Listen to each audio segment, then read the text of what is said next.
They enjoy saying it every year in their economic surveys.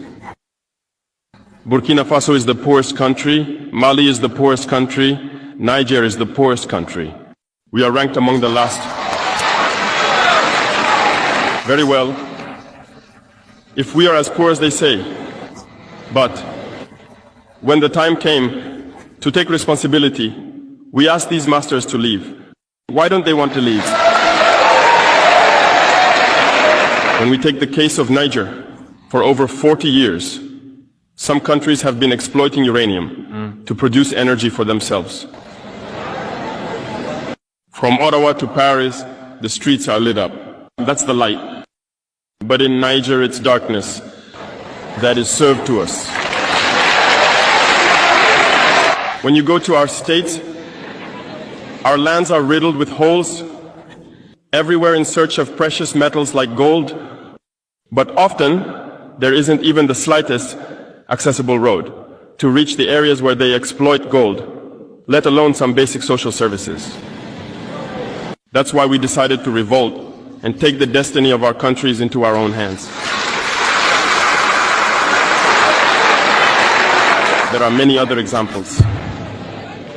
But when we decided to do so, well, we were approached by some armchair slaves to deliver the message of their master, because they had created this kind of polymer chain that rises to the head of our states to serve them. And we came to break the chain. And it's inconceivable for them.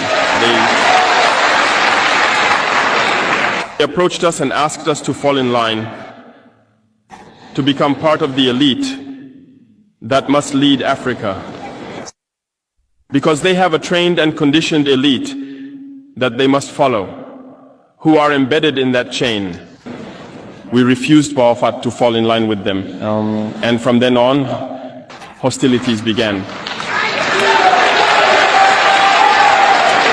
They have infiltrated our areas with several mercenaries, trainers. Agents have descended into the Sahel, hoping to carry out barbaric, cowardly attacks against our populations, hoping to incite them to revolt. In addition to these on-the-ground attacks, communication attacks, manipulation, and disinformation are rampant in their ranks. But the people of the Sahel have understood, and never again will they be manipulated. They know where they come from, they know what they are doing, and they know where they are going.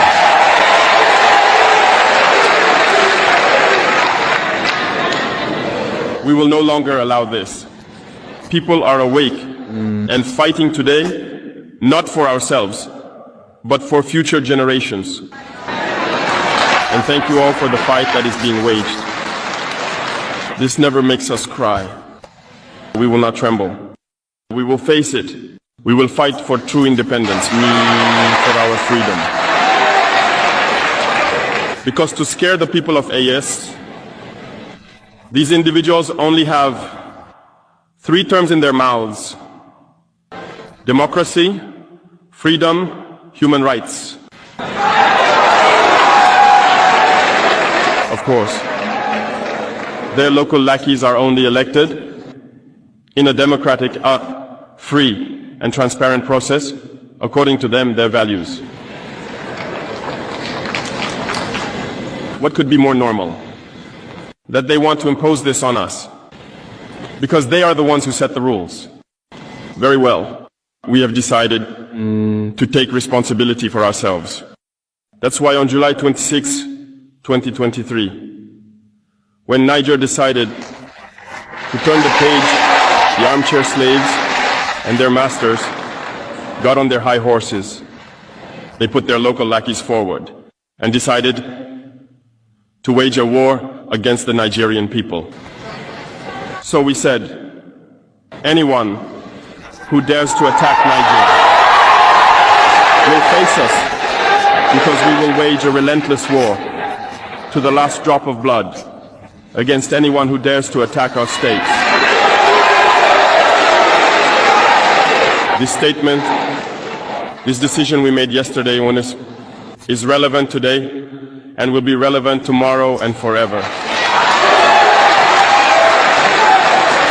Thus, the AES was born on September 16th, 2023, within a framework of mutual defense. But we deemed it necessary to extend and expand the architecture of the AES. What brings us together today should allow us to venture into other areas beyond defense, notably finance and economy, infrastructure, health, education, and so on. I hope that these moments will be a story we write for the AES, but especially for Africa and the entire world. May God enlighten each and every one of us. May God inspire us in these tasks entrusted to us. And above all, when we carry out our work, let us keep one thing in mind: the supreme interest of our populations. With that, we pray once again to the good Lord to accompany us all in our various tasks, to protect our fighters, who, thanks to them, allow us to sit here and discuss the future of our states. Once again, thank you, people of Niger. Be united and in solidarity. People of the AES, the homeland or death.